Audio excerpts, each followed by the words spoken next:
What is up, everybody? Welcome on into Jets Media Live. We're going to be breaking down all the latest Jets news. It's the bye week, and we have some things to talk about these New York Jets. As we enter the bye, there's finally some good vibes. The taste of victory feels so good.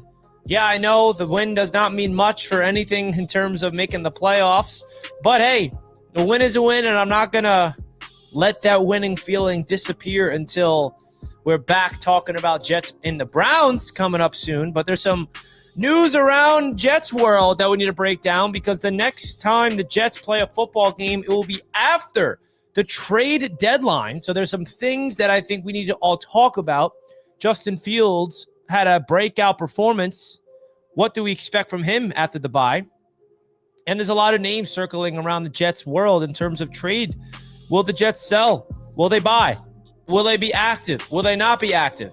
There's some things we have to talk about in today's live show, so don't forget to hit the thumbs up button on your way into the show. As we are live here on Jets Media, we're excited to talk things New York Jets, as we always do. Hit that subscribe button and let's get it started, baby. All right. First things first, we got to start off with some laughs, because the Jets are at One Jets Drive this morning, and the rookies, they dressed up. They dressed up for Halloween, and Garrett Wilson recorded it and posted it on social media, and I think we all have to watch it because it's pretty hilarious. You see Armand Membu is an alien being carried by an alien. So listen to Garrett Wilson's TikTok as he laughs at the Jets rookies dressed up for Halloween. Stupid, God. My nigga walking around throwing that shit up. What you mean help you, bro? I got my chain back. Hey, this really fitting for you. This go Drake right here. Hey,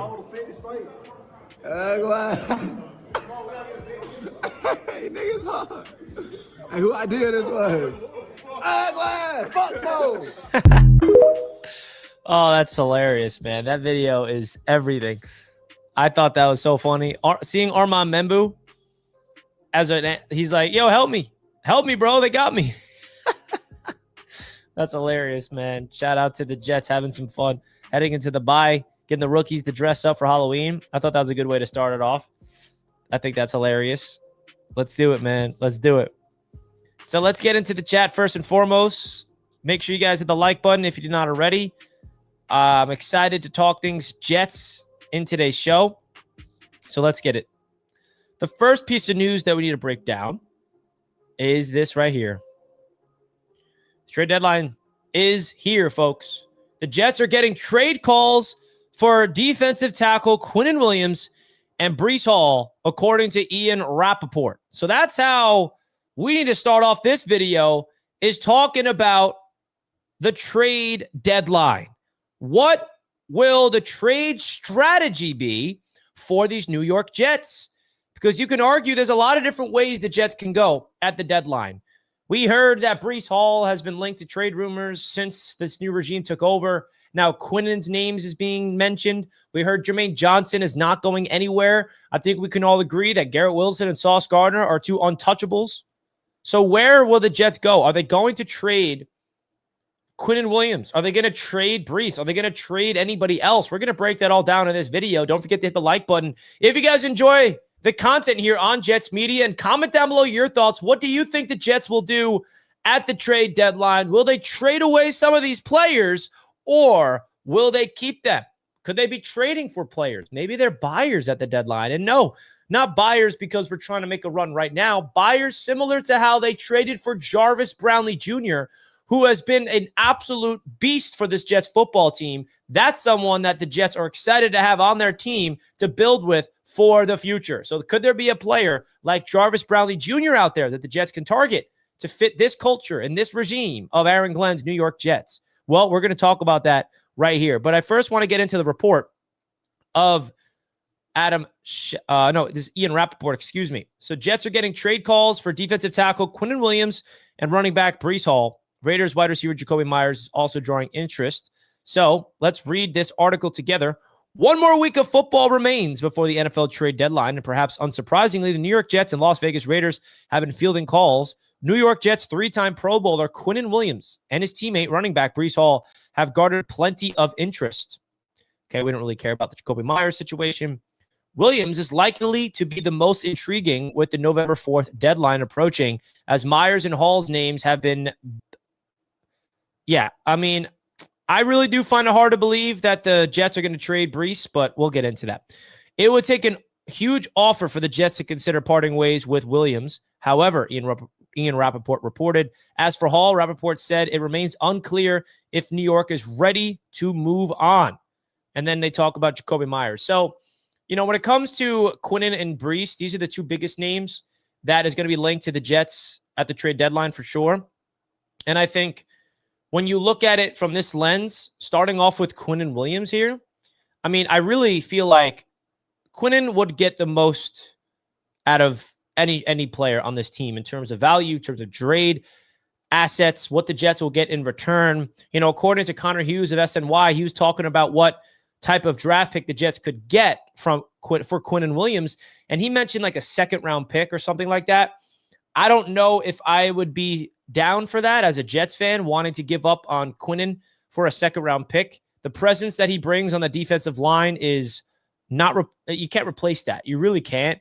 And the weird thing about the Quinnen Williams situation that you also have to add here is that his contract is running out of guaranteed money. So he's going to want to get his contract restructured in the offseason, regardless if he gets traded or not. So the question is, are the Jets going to be willing to give him the guaranteed money he's looking for? Are they going to want to restructure Quinnen's contract? He's also entering that age where it's a little sketchy for the defensive lineman. 29, 30 years old. He's getting older every year. Is he that same prime, like defensive tackle that's dominating the league like he was a few years ago? No, but he's still a very good football player and one of the best players on this entire team. So the question is, can the Jets get some value and get some more trade, get some more draft assets to build this team through the 2026 NFL draft? I don't think the Jets are trading Quinnen unless there is a team that is really aggressive for him. If someone offers a first-round pick, it's going to be hard to say no to that. But I think that a second-round pick and a fifth-round pick for Quinnen, that also is a possibility. But I really don't want that to happen. I don't want that to happen either. Maybe I'm just attached to these players. That's just me. But Quinnen is a guy that has been here since he was drafted, signed multiple contracts with this franchise. He's been here through the losing. I want Quinnen to be part of the turnaround. Like, if this Jets team turns it around and starts winning, I want Quinnen to be part of it. He's a culture piece that I love. I think his personality is fantastic. His ability to play, of course, defensive tackle is awesome. His captain, his leadership, everything about Quinnen is something that I want to keep, not trade away. He was the 3rd overall pick in that draft, and the Jets are not going to find a top-tier defensive tackle like Quinnen ever again, honestly, unless they draft a defensive tackle in the top 10. And I don't think the Jets can afford doing that. I think there's a lot of holes for this Jets team. So I think the Jets getting these calls is really interesting. The major news is the Jets are getting these calls, and there's a lot of teams interested in Quinnen and Breece Hall. So I think that is big time that there's teams interested, because it takes two to tango. It takes two to tango when it comes to the trade market. There needs to be a team that is interested enough to trade for these guys. And the fact that there's teams aggressively pursuing Quinnen, I wonder if the Jets are actually going to give up on him. Quinnen wants a new contract, and the Jets got to make a decision. Do we want to give him that contract? Yes or no? I think that's something else that the Jets are going to be looking at. So you guys let me know in the comments, how would you feel if the New York Jets did trade away Quinnen Williams? We found out that Jermaine Johnson is going nowhere. Jermaine Johnson is a player that the Jets regime talked to and basically told him that you're not going anywhere. You're a part of our long-term plans. We don't want you to go anywhere. And I think that's smart. Jermaine Johnson is a very good football player that is a guy that you want to build around, build with, not trade away. And the Jets got 3 first-round picks on their defensive line: Quinnen, McDonald, and Jermaine Johnson. If you trade away Quinnen, there's going to be a giant weakness now on this interior defensive line moving forward. Like, the presence of Quinnen Williams is everything for this defensive line. You take him away, this defensive line goes from good to just bad immediately, in my opinion. I don't think you trade away Quinnen. Big Q, you should stay right here. Now, when it comes to Breece Hall, apparently there's teams interested in Breece Hall as well. Now, I've made it known that I think that the situation with Breece is as simple as this. The Jets, as an organization, they need to evaluate Breece themselves. Is he somebody that they want to build around? Is that somebody that this football team wants to invest in long term? Because if the answer is no, then yes, you should trade Breece. But I don't want them to. You look at his numbers he put up. I mean, I put this out on X on Sunday after the game. Don't trade Breece. Extend him. And yes, some people are like, well, it took Breece Hall to week 8 to have a game like this. I think a lot needs to be added contextually in terms of what made Breece Hall the guy that he was against the Bengals on Sunday. The volume, which is something he rarely gets in this offense. The opportunities and the offensive line blocking for him. That's the version of Breece Hall you get. The Jets do not have a lot of talent on offense. They got Garrett Wilson, who's a star receiver. Breece Hall has star potential at running back. You trade away Breece Hall, this offense is left with nothing besides a quality offensive line and I would say a rising stud in Mason Taylor at tight end. This offense needs playmakers, and Breece Hall is a playmaker. I don't know what type of trade the Jets are going to look for to get rid of Breece. Unless there's a team out there that is really aggressive, I don't think so. I just don't want the Jets to trade away Breece Hall. I don't know. What do you guys think? Do you guys agree with me? His breakout game was pretty awesome. And it goes to show you that he still got it, man. He's got the athleticism. He's got the vision. He's got the breakaway speed. He's got everything you want in a running back. He's got the hands. But sometimes this entire season, the offense was broken. Whether it is the quarterback not making plays, not giving his playmakers opportunities, or whether it's the offense as a whole not giving Breece the looks that he needs. Did you guys know that last week against Carolina, Breece Hall did not get one target in the pass game? That's ridiculous. He should get like 20 to 25 touches a game. And I give Breece Hall a lot of credit. He went up to the coaching staff ahead of the game against the Bengals, and he told them, if Garrett's not playing, I want the ball. Give me the rock. I want to go down swinging. If we lose, I want it to be because of me. And look what happened when you fed him the rock. I like that Breece has that mindset. He's got the mindset of a killer. If I'm the Jets, I either franchise tag him or you give him a 3-year contract extension and you go into next offseason. We draft a quarterback, and that quarterback has Garrett Wilson and Breece Hall, and we could build this offense. We have an offensive line. We have money. We have resources. And like Breece is not going to be demanding top dollar. At least I don't think. That's the other thing about it. If Breece is demanding top dollar as a running back in the offseason, that's going to make things a little bit more complicated. I think the Jets can get him on a similar contract that like James Cook got. Something like that. 12 million, maybe 10 to 12 million a year. I think that Breece Hall, if the Jets move away from him, if they trade him away this year, or he walks in free agency in the offseason, he is going to be an absolute stud, whatever team he goes to. I don't want that to happen. I want him to be a stud for the Jets, especially if Aaron Glenn is trying to build a run-first team, which he is. That's everything with this team, is running. You saw Aaron Glenn, after the game was over, talk to the locker room that's their brand of football, 250 rushing yards. That was all Breece. So if you're Aaron Glenn and you're, establishing a mindset of trying to build a team that's running the football, it starts with your running back, Breece. If you guys missed what Aaron Glenn said after the game, listen in. Defense, when it counted, you stepped your up and you made it. And we had to think of make. Offense, 500.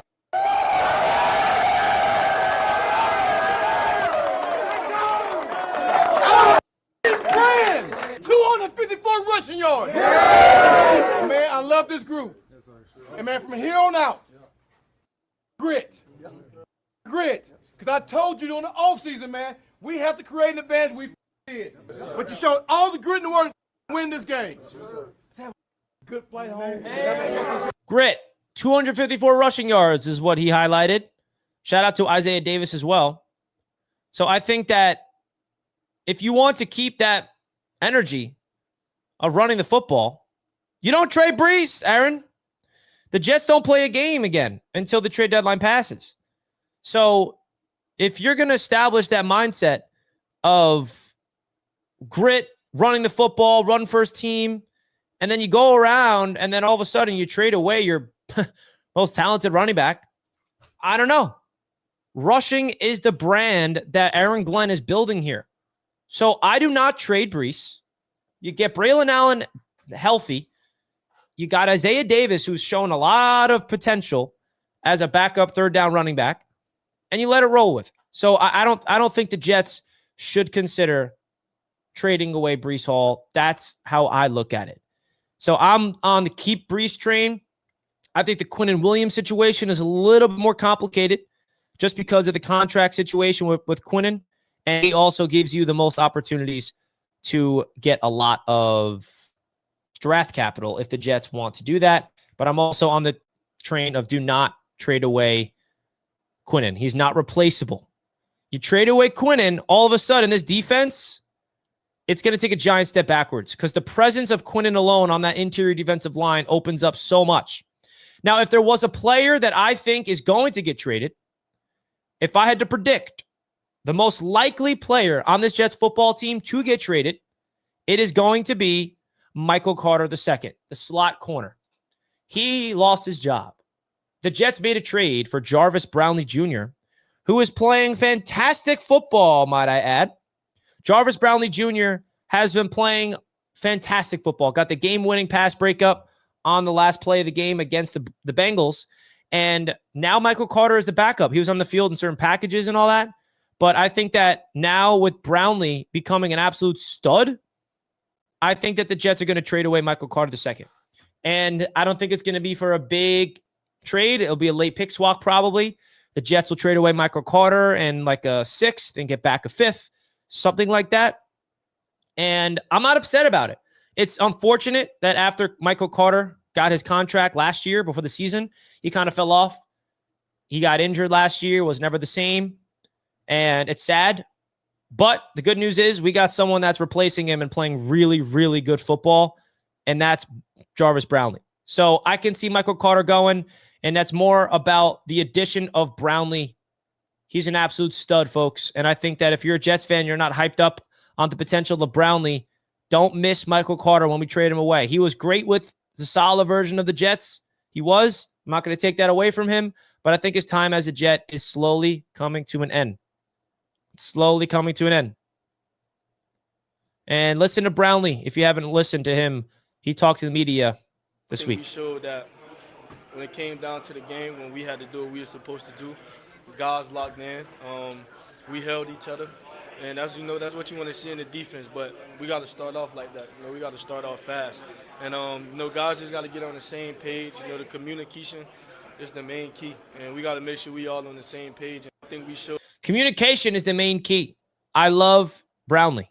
I really do. I think he's a perfect scheme fit, perfect culture fit. So I think that him getting traded away is not going to be a big deal, that being Michael Carter II.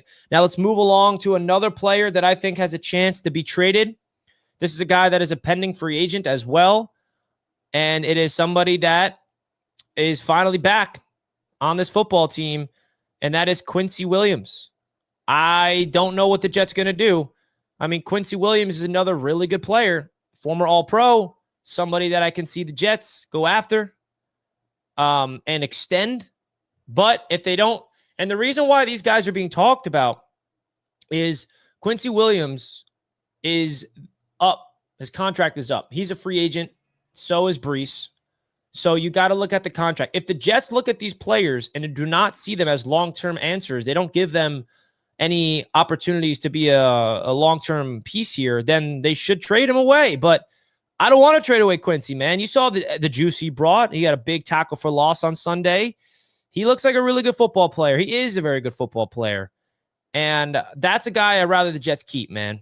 I would like to re-sign him, have Jamie and Sherwood and Quincy be our long-term linebackers for the next 3 to 4 years, and keep it going, because I think the Jets don't have a talent issue at the defensive side of the ball. I mean, I really don't. And if you trade away Quinnen and you trade away Quincy, all of a sudden, yeah, the talent's going to go backwards. And the Jets are 1-7, so that's why this is a really interesting evaluation that the Jets are going on. So I don't think there's any other players that the Jets are going to be trading away. I really don't. Could the Jets be aggressive to trade for another player? Possibly. Possibly. But we shall see. So you guys let me know your thoughts in the comments. That's all the latest news you need to know about the Jets trade deadline as it's fastly approaching. Don't forget to comment your thoughts and hit the like button and subscribe to the channel. Let's go, Jets. Let's go, Jets. All right.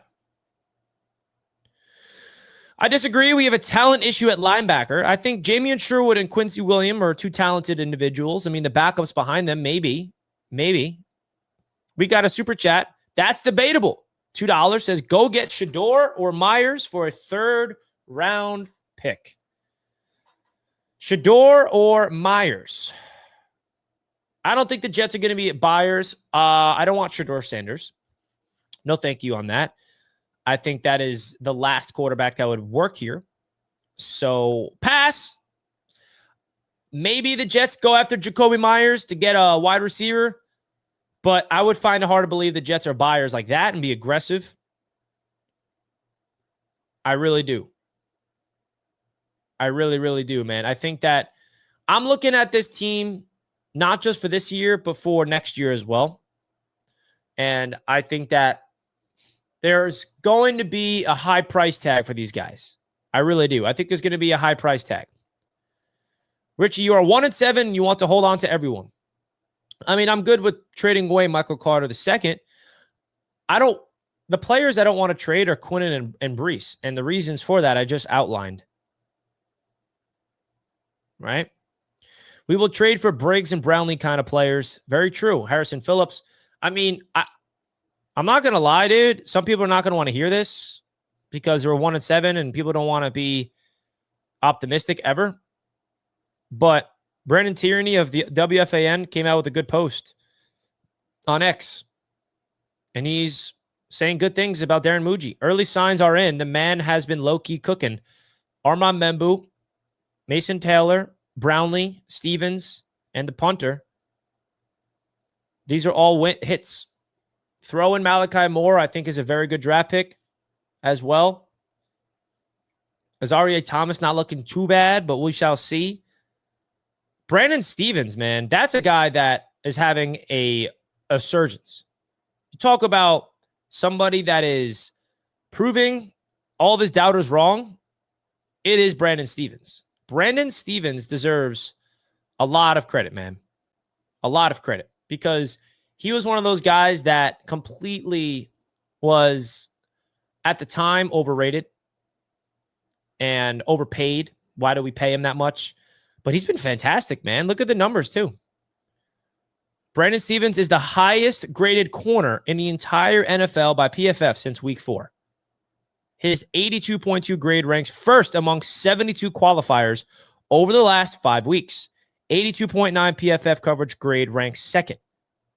I mean, the numbers don't lie. The grades don't lie. Brandon Stevens is balling out. This is a guy that everybody, including myself, was not high on. But I will remind everybody about this, and I said it all throughout training camp. He balled out in the training camp. Brandon Stevens in training camp in the preseason looked really fantastic. The coaches were raving about him. And then he had not a great week 1 against Pittsburgh. The whole defense did not look good. And when it comes to this defense that now we're seeing, and yes, I know that the Jets defense did not play great against the Bengals. They did come together when it mattered the most. And you heard what Jarvis Brownlee said when I played the clip the few moments ago. Communication is everything with this defense. And a defense like this, it's going to take time for a scheme to be implemented. And I want to remind everybody, the Robert Saleh defense with the Jets was bottom in the NFL in year 1. And then it took a full year of experience and then offseason additions like Sauce Gardner and Jermaine Johnson to get that defense into the top 5. Now, I'm not saying the Jets are going to have that same trajectory. Now, next year, we're going to have a top 5 defense. But my point is, when you have a brand new system in place and these guys are learning a new scheme under Wilkes and Glenn, it's going to take time for them to understand it. And only experience is going to let them thrive and get them to understand each other's tendencies. And I think we're seeing that. We're seeing the communication. We're seeing Brendan Stevens ascend. We're seeing Malachi Moore become a nice starting safety for the secondary moving forward. We see even Azareye'h Thomas, dude. He got beat by T. Higgins in the first half by that touchdown. Should have had safety help. Didn't have it. Got beat. But after that play, Azareye'h Thomas did not look bad. He was holding his own against Jamar Chase and T. Higgins. And then you have Brownlee. You got these defensive line. They got to be better in terms of tackling in the open field, no doubt about it. But I'm liking the progression of this defense, man. I really, really am. I really, really am. Absolutely.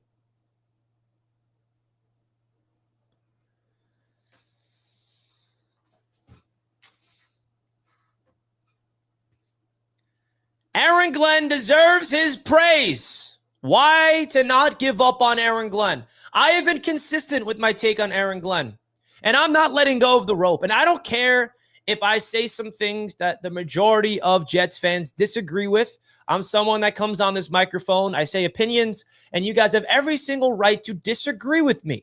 But in my opinion, if you are already giving up on Aaron Glenn and you want him fired after 8 games, and you want him fired after the season, no matter what he shows at the back end of the season, I want to try to prove you wrong. And only Aaron Glenn is going to be the one to prove you wrong, of course. But this is why you should not give up on Glenn and why Aaron Glenn deserves praise just for what we saw on Sunday against the Bengals. And this is why. You saw what Aaron Glenn did in that game. There's so many things to break down when it comes to the head coach. Let's start off with earlier in the week heading into that game. The entire NFL world was talking about the Jets and talking about Aaron Glenn in a negative light. 0-7 Jets, owner Woody Johnson calling out the quarterback, Justin Fields. Aaron Glenn benches Fields in the first half against the Carolina Panthers. The media is trying to ask Aaron Glenn, who's the quarterback? Who's the quarterback? Glenn's not telling anybody. Everybody's upset with Glenn in the press conferences. But Aaron Glenn kept a positive mindset, and he kept the hope, and he kept the faith. And no matter how much outside noise is trying to infiltrate this building, he keeps the main thing the main thing. He focuses on practice, which bothers a lot of people, but he doesn't care about what the outsiders say, obviously. He is focused on practice and improving each and every day. And he felt that this team was on the verge, and he kept saying, all we need is one. All we need is that one win to break through. And I said, heading into this football season, that it's going to get ugly before it gets pretty. And we're seeing that right now. 7 ugly weeks, and then we got a miracle, big-time, bounce back, fantastic emotional win, finally, to get the monkey off Aaron Glenn's back. Now, the one win against the Bengals does not take away the 7 losses he has leading into that game. But I don't know if you guys saw this, but shout out to the Badlands, absolutely fantastic Jets podcast. Love those guys over there. They posted something on X that I have to show you guys, because the 1-7 Jets, it's not a good look, but I hope people realize that it's not as bad on the surface as you think. And the reason I say that is they're playing close football games, extremely close football games, might I add. Because you look at the record, if the New York Jets, if they flipped it around,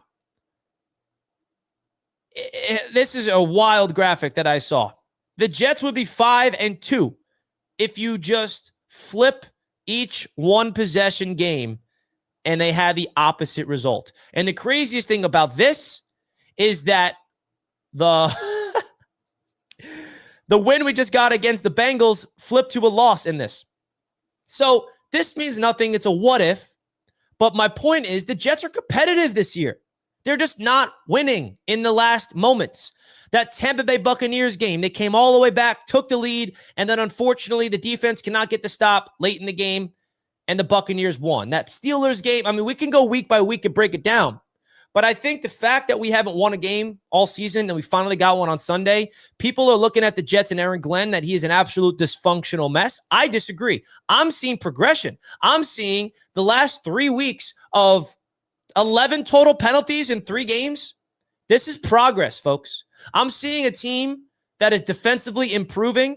Back-to-back weeks, giving up 13 points to the Broncos and the Panthers. And then against the Bengals, the defense struggled, but they made adjustments and they made winning plays when it mattered the most. That's all you can ask for a defense. Play your best brand of football when you need to win the game. If the Jets defense did not get that stop on 3rd down to give the offense the ball back, they would have lost. If the Jets defense did not get that 4th and 9 stop, they would have lost. The defense stepped up and they deserve their credit. Aaron Glenn is keeping this team together. And I think he deserves his credit for that. The defense is staying locked in, even when in the middle of games, they're getting gashed. T. Higgins gets a touchdown over the rookie, Azareye'h Thomas, but they're not wavering. They're adjusting mid-game. And I think staying consistent to the brand and the focus of this team is everything. And I think Aaron Glenn has not been perfect, but what he is doing right now is learning how to be the head coach of this football team right now on the fly. And I'm somebody that wants to give him that chance to learn. I'm somebody that loves Aaron Glenn enough, loved him as a Jet, and I want him to be the guy so bad that I think he deserves a season. How come rookie quarterbacks get a year of just like a pass? Like, oh, you can't really expect a rookie quarterback to be great in his first year. You know, they get a pass their rookie year. It's more year 2, year 3, you can evaluate a quarterback, right? But with the head coach, you expect every rookie head coach to go out there and be good. Especially with the Jets. The Jets is a dysfunctional organization. You guys don't need me to tell you that. Aaron Glenn came here, inherited a giant mess of an organization that starts up top. That's been that way for years. It's not Robert Saleh's mess.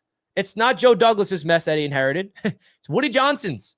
And it's the entire organization of a 14-year, going on 15-year playoff drought that Aaron Glenn's inheriting. You thought he's going to come in here and just win right away? No. That was never going to be the case. So I think he deserves his opportunity to figure it out. And I give him credit, man, because some people don't like the way that he's blunt and angry all the time with the media. But I'd rather have a coach that has a hard edge on him than a soft one that's just a yes man. I think this team needs someone like that, that's not afraid to stand up for himself and stand up for his players. He didn't want to tell the media who was going to be the quarterback against the Bengals. I don't know why that pissed so many people off. He just wanted a competitive advantage. It's that simple. Whether it gave him a competitive advantage or not, that doesn't matter. But I think people are like hypercritical too much of him, in my opinion. You look at the way this team responded, and you also look at how he handles himself on the sidelines during these games. A lot of people don't like the way Aaron Glenn is giddy on the sidelines, and he's clapping, and he's happy during some adverse opportunities. Some people criticize him for that. I like it. I think Aaron Glenn doing that is exactly what you need. Would you rather the Jets have a head coach out there pouting, head down, straight face, defeated look all game long? No. Even when your team, like for example, at the end of the first half against the Bengals, the Jets go down the field and they failed to get a touchdown, but they were able to get 3 points. What is he doing? He's clapping up. He's happy that his team went out there and got 3 points. Some people are complaining, oh, why is Aaron Glenn happy that they only got 3 points? They didn't even get a touchdown. He is uplifting his players because when you're the head coach, the players look at you to be the spark plug. They look at the leader of this organization. The face of the Jets right now is Aaron Glenn. He's got to have that uplifted mentality. And they don't have a win. And Aaron Glenn is doing everything he can to hold this ship together with all the external noise trying to pluck their way in, all the media saying all these things about him and how bad Justin Fields has been playing, how bad all of his Aaron Glenn's decisions. He's learning, man. And I think Aaron Glenn deserves his opportunity to learn from his mistakes. He's a rookie. And I think he deserves an opportunity to learn on the fly. And that's what he's doing. And I think that you get one win like they just did, that could be the breakthrough. It could not be the breakthrough. They can go back to being, and they can finish the season 1-16 for all I know, 2-15. I think that you look at what Aaron Glenn has done thus far, it is not a great job. But you look at the things that he's done well, they're encouraging signs, man. Because the big problem with this football team early on was discipline. That's fixed right now. 3 straight games with like 3 or 4 penalties a game. They have 11 penalties in the last 3 weeks. That averages out to like 3.6 penalties per game. That's progress. The Jets are not turning the ball over on offense. That's progress. The Jets defense is showing signs of improvement. You're seeing Aaron Glenn's coaching staff coach up guys like Brandon Stevens, becoming a really good corner right now. You're seeing him coach up rookies like Malachi Moore, becoming a solid rookie safety. You're seeing his offensive staff, Tanner Engstrand, making strides, having 500 yards of offense against the Bengals, having rookies like Mason Taylor have a really good game. The offensive line, he's adjusting, he's learning, he's digesting everything. And another thing about Aaron Glenn that I have to give him his flowers for, we saw a different version of Aaron Glenn against the Bengals that I didn't know. This is something about Aaron Glenn that I am very happy to see. I'm very pleased about this. And we talked about it already, but I have to bring it up. He passed the 8-point test. Aaron Glenn, throughout this entire season, the one issue I had with him personally, and I've been saying it all season, is sometimes it looks like he's too afraid and he's coaching not to lose.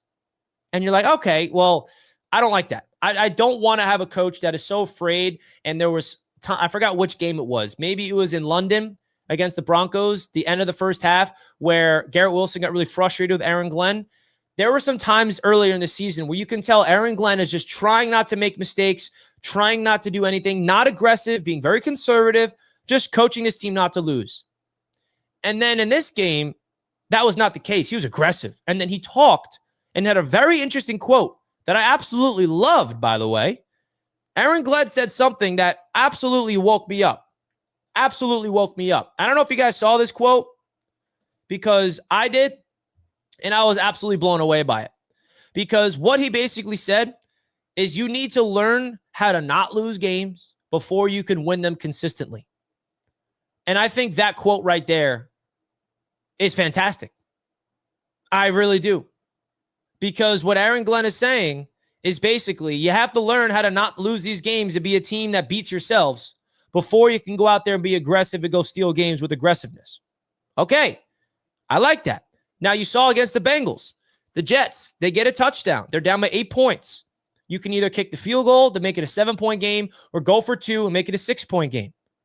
And he decides to go for 2. That was a pivotal decision by the head coach, being aggressive. And if you watch the highlights of that game, when the Jets got that touchdown from Breece Hall, you saw Aaron Glenn not even hesitate, immediately put up 2. He knew that was the plan all along. They go for 2. That's aggressive. And the analytics show that if you go for 2 in that spot and you get the 2-point conversion, now you're putting your team in a position to win the game. And they converted. Say they did not convert on that 2-point conversion, it's an 8-point game. Okay, you go out there, get a touchdown, you have to go for 2 again to make it a tie game. The fact that he did that, and Justin Fields deserves a lot of credit for completing that 2-point conversion. At first, it did not look like it was. Isaiah Davis felt like he was short, but luckily, after replay, they said it was officially a 2-point conversion that was good. And then the Jets defense goes out there, they get the stop, and then the offense gets the ball back, they score a touchdown, and they take the lead. That is aggressive stuff. That I did not know Aaron Glenn had in him. And I think that told me a lot. I learned a lot about Aaron Glenn in that game against the Bengals, bro. Because all season he's been conservative. He's been just coaching, and I've been getting frustrated, very frustrated with Aaron Glenn about that. I've been very critical all season about him being too conservative, coaching not to lose, and then he went out there and coached this team to win the game against the Bengals, and it was fantastic because I want this Jets team to be that squad that is out there for the kill.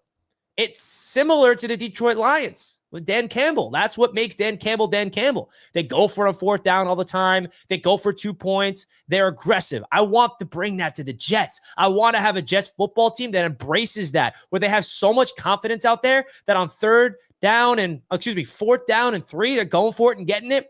Even the Jets going for it on 4th down in the first quarter was new. They were in their own territory. They go for it. Now, I didn't like the play decision, and I think that was a big moment in the game. It was 4th and 1. Justin Fields under center, checks to a new play, which is a toss to Breece, loss of 5 yards, turnover on downs. After that play call, Aaron Glenn, I'm pretty sure he told Tanner Engstrand to go for it. He makes that play call. Aaron Glenn ripped into Tanner Engstrand. I don't know what he said or anything, But after that moment, Tanner Engstrand completely opened up this playbook, and we saw fantastic play calling. That play calling by Tanner Engstrand was the best we've seen all season because he was setting up that Bengals defense all game long, running the same play this time to set him up in the fourth quarter. That run to the right, that was the 25-yard touchdown run to Breece Hall, was because they were setting that up and baiting the Bengals defense to feel like they know what's coming. Tanner Engstrand was on one. That 4th and 1, then when they went for it in the fourth quarter, where Justin Fields, play action, Jeremy Ruckert, the tight end leaked out, first down, that Breece Hall touchdown pass, those 2 plays came from the Lions. Literally, there's absolute evidence that those 2 plays was stripped from the Ben Johnson playbook, which is fantastic. We want to become that in our own way. So I'm personally not giving up on Aaron Glenn. I think he deserves an opportunity to prove who he is before we're just ready to throw him to the curb, because I think it's absolutely ridiculous and too reactionary, because there's some people that are rooting against the Jets not just to get a better draft pick, but so that Aaron Glenn is fired. That I can never, ever, ever align with. Tanking and rooting for a draft pick is one thing, but rooting against your own favorite football team just so your opinion about a head coach is right, that right there, I cannot disagree with more. So the New York Jets need to continue this momentum before anybody buys into what Aaron Glenn is preaching. This is what I've been saying. Winning cures all. The only way Aaron Glenn is going to prove anybody wrong is by winning. And he got his first win, and now we have a bye week. And if the Jets can go after the bye week and start winning football games, that is the only thing that's going to show who Aaron Glenn is. So I got to give Aaron Glenn his credit, Steve Wilks, the defensive coordinator, Tanner Engstrand, the offensive coordinator, and then a very underrated element to this football team that I did not mention yet in this video is the special teams. Chris Banjo and that special teams unit has been flawless. Nick Folk is perfect in every kick. That's 40 yards or less. Our punter is great. Our special teams coverage. Special teams is a boring phase of the ball, but it's important. And the Jets are playing good special teams ball. I think they're top 10 in the league in a lot of metrics. So that's why I think Aaron Glenn deserves his praise, and that's why I think Jets fans should give him his time and be patient with him. Because if you came into this season expecting this football team to start playing a quality ball immediately, that's on you. So that's my thoughts about Aaron Glenn. Let me know your thoughts in the comments. Don't forget to hit the like button if you guys enjoyed. If you agreed with me, if you disagreed with me, let me know in the comments. That's what this is about. Voice your opinions, Jets fans. Much love to you all. Lou B with a super chat. How is it possible that this team with these players can't stop the run? This was not addressed in the last draft. My eye is on Bain Jr. Yeah, I mean, the Jets were able to stop the run against the Panthers, a very good running team. But, you know, against the Bengals, they focused all their attention, based off what I heard from Aaron Glenn, they focused their energy the most on shutting down T. Higgins and Jamar Chase, which is no excuse. You want to be able to stop the run. But the Jets are not that bad against the run this season. They were bad against the run against the Bengals. It starts with tackling, man. They got to tackle. Thank you for the super chat, Lou. I appreciate that, man. Much appreciated to you. Got to give a big shout out to Sleeper Picks. If you guys are not already supporting Sleeper, go out there and make sure you do so. We got the World Series tonight. I mean, how about that World Series game? We got basketball. Of course, we have Thursday Night Football coming up. The Dolphins are playing. I think that if you guys want to go over to Sleeper, you get $20 for free. Go out into the Sleeper app, make an account. I would appreciate if you guys use the code JETS when you use my code. Terms and conditions apply, of course. You guys can make a fun parlay and win up to 100x your money on the great Sleeper app. So shout out to Sleeper for being the proud sponsor of Jets Media. Big time shout out to Sleeper. They had a plan. That's why they succeeded. They had a plan and it was executed. That's another thing. You got to give the players credit. They executed the plan. And I think that's an important thing here. The plan was executed. That's rare. It's a rare thing for that actually to get it. I don't always agree with Richie's takes, but I agree with his passion. Mr. Forte, I respect that, my friend. I respect that. And that's what it's about, man. And like, I don't come on here and expect everybody to agree with me, because I think agreeing to disagreeing is healthy, and I think having an open dialogue is very important. And I don't know. I respect that. I do.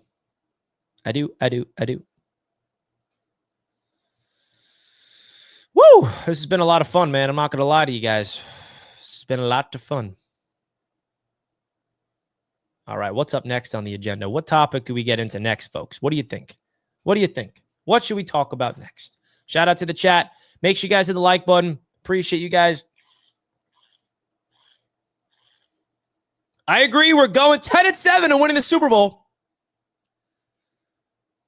You're honestly delusional if you don't agree with him. Uh-oh, I'm looking up on ESPN and I see best destination for Breece Hall, impossible trade. Get my running back's name out your mouth, ESPN. He ain't going nowhere. Stop it. I don't want that to happen. Is 10-7 possible? Yes, it is, Jesse. They got to win every game the rest of the way. The Miami Dolphins a few years ago, they started 1-7 and they finished 9-8. I will take a 9-8 season. That means we lose one more game. Now, I'm not going to get ahead of myself. I know that's not happening or realistic. But let me dream, brothers. You can't go 1-7 without going 10-7 first. Feel me? All right, guys, I know what we're going to talk about next. Ready for this? Be interactive with me in the chat, folks. Be interactive with me in the chat.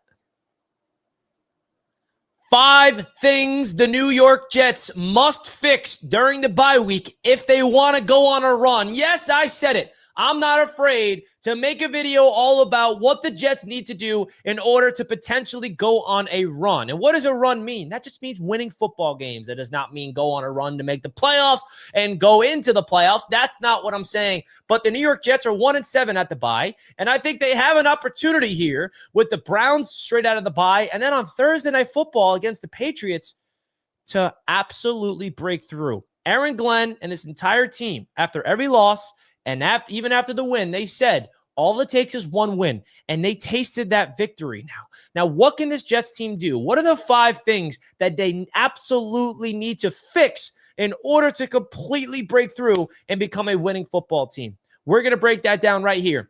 Make sure you guys hit the thumbs up button if you did not already. Subscribe to the channel if you're new. And feel free to comment anything that you feel like the Jets need to fix in order to really break through and become a winning football team consistently. To try to not allow that Bengals game to be a fluke. We want that to be a consistent thing, not just one of those fluky wins that the Jets got. All right, so let's start off with on the defensive side of the ball. The one thing I need to see in order for this team to really start playing elite football is forcing more turnovers. They only have 1 turnover forced. We were celebrating and popping bottles when the Jets got their first turnover of the season in London, and that was forced by Jarvis Brownlee Jr. Shout out to Jarvis, by the way. But since then, the Jets have still not had a turnover. They don't have an interception, and I think they got to do that. Now, how are they going to do that? By being aggressive, hunting the football, right? Don't just be complacent. As a defense, this team is still really bad at forcing turnovers, and I just don't know what it is, because I thought that the Steve Wilks and this Aaron Glenn-led defense is going to change that identity, because even under Saleh, this team did not get a lot of turnovers. But this defense, I thought they were going to be a little bit more opportunistic. Not the case. So we need guys to really be aggressive, hunt the football, try to get some pass deflections at the line of scrimmage, intercept it, force turnovers by punching the ball out, recovering it, because this Jets defense is taking some strides. Right? Giving up 13 points against the Broncos was a big plus, and forcing a turnover against the Broncos in that game. Giving up just 13 points against Carolina, big time plus. But then the Bengals, the defense gave up 38 points. But in that game against the Bengals, which you can argue is more important and more impressive than their defensive effort against Carolina and Denver, in the clutch moments, the defense came through. Will McDonald getting the sack, and a big part of that sack that Will McDonald got, you got to give credit where it's due. Michael Clemens got the pressure that forced Joe Flacco to drift out of the pocket to sack him. Shout out to Clemens. He's actually playing good football. Got to give credit to where it's deserved. So the first thing that needs to fix is this defense forcing some turnovers, man. Because without the defensive turnovers, this defense is just going to be middle of the road. That's what can make this defense great. And I really do believe in this defensive system. I believe in the personnel. We got to see what the Jets do at the deadline, who they trade away. But trading away a guy like Quincy, that's definitely not going to help out this defense for the rest of the season. But I think forcing some turnovers is going to be very important. Shout out to Jarvis Brownlee Jr. for being the only guy that forced a real turnover this season. All right. Now, what's the next thing this Jets football team needs to improve on in order to really start making some strides? Well, it's the quarterback, Justin Fields. Hey, Justin, you had a great game, a fantastic game against the Cincinnati Bengals. Well, what are you going to do now? Huh? What you going to do now, Justin? Because the Justin Fields experience is exactly what we are experiencing right now. Remember week 1 against the Steelers? We lost the game, but everybody, including myself, was like, what? Justin Fields looks like a stud. I mean, I was very impressed with Justin after week 1. And then week 2 happened, and he gets knocked out with the concussion, looks absolutely trash. And then he's out for a week, and then he comes back after the concussion and looks abysmal, which leads to his benching. And then he breaks out 21 for 32, 244 passing yards, a touchdown, and that's after the owner of the Jets calls him out. So Justin Fields got to show more consistency, man, because the Justin Fields experience has been simply good games and then an awful, awful game. And what Justin Fields did against the Bengals that I've been asking him to do for so long is play free, brother. Let the ball rip. Don't be afraid to make mistakes, because Justin does a tremendous job of not making mistakes in terms of not turning the ball over. He doesn't have any interceptions this season. Shout out to Fields for that. But a lot of that has to do with he's afraid to push the ball down the field because he's so afraid to make mistakes. What we saw from him against the Bengals compared to the games against Denver and Carolina was unbelievable. And yeah, the Bengals, they don't have a good defense. That definitely has something to do with it. But also the offensive line deserves their credit. They protected for Fields extremely well. And the playmakers made plays. The running game was efficient. But you saw something from Fields, man. He was dropping back, and he was planting his back foot and letting it rip down the field. This was never a talent issue with Justin. It was always upstairs. So I give him a lot of credit there. But how can he absolutely take that and run with it? Because Justin showed his talent. Those two-point conversions the Jets got in the fourth quarter that led to the comeback win, that 2-point conversion where he scrambled and picked it up with his legs. The second one where he scrambled, pump fakes, getting tackled, throws it all across his body and converted it. I mean, those are big-time plays. Even the touchdown pass he had to Tyler Johnson in the first half, that was a really good sign of Justin Fields' development. Because previous Justin Fields, before that game, there was a free rusher in his face. And usually when there's a rusher in Fields' face, he's so afraid to throw it that he tucks it, takes a sack. But in that play, he threw it while he got hit. And what happened? It happened to be a dime. And Tyler Johnson was able to catch it for the touchdown. So those are little things that I'm excited to see Justin really hopefully improve on, because he has been a very bad quarterback this season. He's had 2 games where you're like, those are 2 quality games. First one was against Pittsburgh. The other one was against the Bengals. And the other ones just were empty stats. I'm not really into the fourth quarter garbage time. He's starting to play well because the defenses are a little more complacent. They're letting things happen underneath. I don't really care about the numbers. I don't care about that. I care about how do you play when you're in the game and you have a chance to win. That Pittsburgh game, they were in it all the way. There's no garbage time. He was balling in that game. And then we saw that version of him come back. And I'm someone that likes to give players and coaches opportunities to learn and grow. And I think that he learned a lot, but now he's got to show consistency, man. He's got to show consistency, because we're all going to forget that Justin Fields breakout game against the Bengals if he goes out there. And it's not going to be easy, bro, because he's got to go up against the Cleveland Browns after the bye. They have a fantastic defense. So good luck, Justin. Good luck, because that's not going to be great. Another thing the New York Jets need to fix and improve is their defense against the run. Now, it hasn't been awful this season, but it was bad against Cincinnati. They need to fix the open field tackling because they let Chase Brown just run free way too often. Samaje Perine, the two Bengals running backs. They have to stop the run more efficiently. And I feel like they've done a quality job. But if this defense really wants to take that next step, we talked about forcing turnovers, but stopping the run is great. And the reason why stopping the run is so important is because the Jets are trying to establish that grit energy on the offensive side of the ball, which is running the ball. You're not going to be able to efficiently run the football and control the clock offensively if you cannot stop the run on the defensive side of the ball. So I think that's important, is really honing in on the run. And I think that is a lot to do with the scheme that Steve Wilkes is implementing here and the focus. According to Aaron Glenn, the focus of that game against the Bengals was T. Higgins and Jamar Chase trying to neutralize them. And maybe that they just forgot about the run, and that's not a good thing. They got to be able to be focused on a balanced defense, not just focus on one and not the other, but they got to improve against the run. I did see some promise from Quincy Williams in his return. Harrison Phillips had a really nice run stuff. There are pieces on this defense that can absolutely do that. They got to plug up the gaps. They got to be able to shed off the blocks. And more importantly, make their open field tackles. Because when there's good blocking down the field and you're the last line of defense is a safety or a player in the secondary, they got to get their nose dirty. They got to wrap them up. So playing really good football against the run is going to be very, very important. All right. Now, another thing that I think the Jets must improve on in order to really take that next step is going to be Tanner Engstrand, this offense, man. They had 500 yards as an offense against the Bengals. And a lot of that had to do with the plays from Breece and Isaiah Davis. Got to give credit to the wide receivers. But with the return of Garrett Wilson, I want this offense to really start being aggressive and become an offense, that is not putting their foot on the gas, or not taking their foot off the gas at all. Because when you're able to establish a run game like they did so well, then all of a sudden everything opens up. Everything opens up. They need to keep that aggressiveness. We talked about it earlier. This team is entering this new phase of, okay, now we got a taste of victory. Now we know what it takes to win. Let's be aggressive. I hope this offense is aggressive more often. And that's on Tanner Engstrand.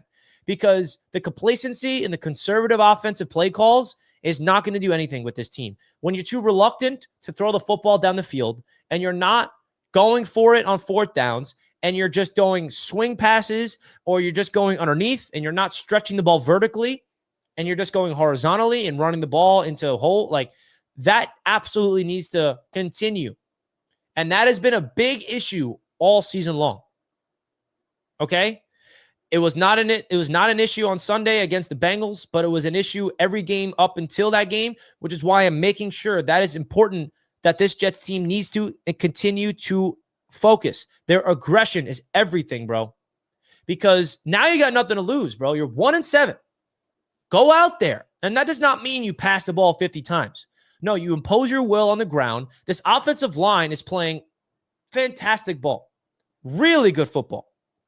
And I think now we're seeing, and let me just remind everybody, the Jets got 500 yards of offense without Garrett Wilson and Josh Reynolds, your two top targets.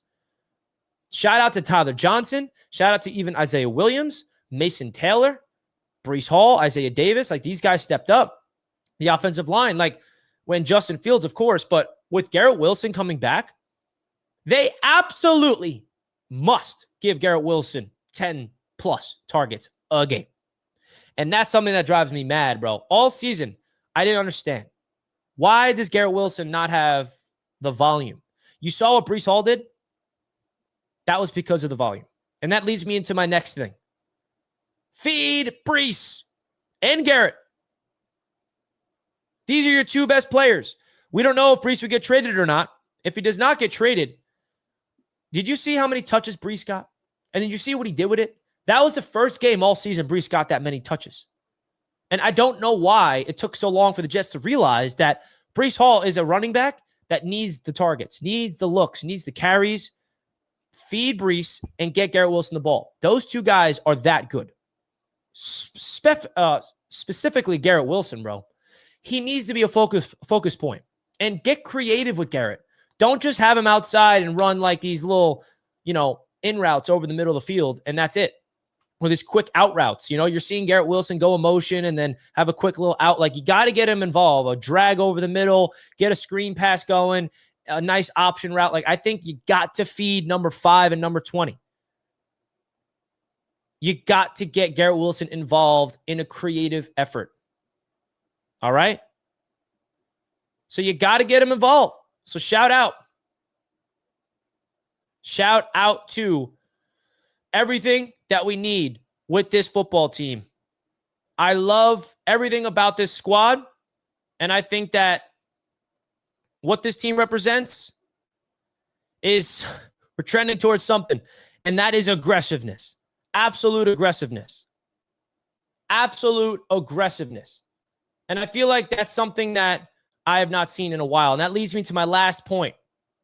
We saw Aaron Glenn do something different than we haven't seen before, and that was go for it on 4th down more often, and that was also going for 2 at that opportunity, man.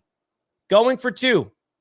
That was massive. So I want to see Aaron Glenn be way more aggressive. Go for it on 4th down more, Aaron Glenn. Go for 2 points. Be a coach that completely imposes your will on your opponent. I like that. I live for that. I live for that. That is something we all need. So you guys let me know if you agree, because I think the Jets with Robert Saleh, with Adam Gase, even with Todd Bowles, we never had that edge where teams fear us, where teams are afraid of the Jets because they know that they are aggressive. And I feel like that energy has been missed for a long time. A very long time. So hopefully the Jets can go out there and embrace that energy. Embrace that energy, man. So you guys let me know if you agree or not with everything I just said about the things that needs to be improved on in order for the New York Jets to go on a run in the back end of the season after the bye week. Hit that like button and support the channel by subscribing. Much love to you guys. Let's get it.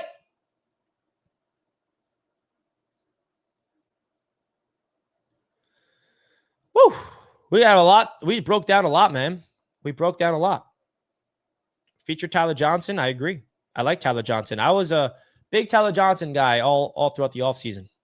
So make sure you guys hit the thumbs up button if you did not already on your way out of the show, because we're going to wrap it up here.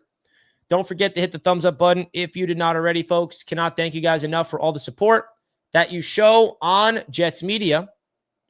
I cannot thank you guys enough, again, for all the support you guys are showing here on the channel.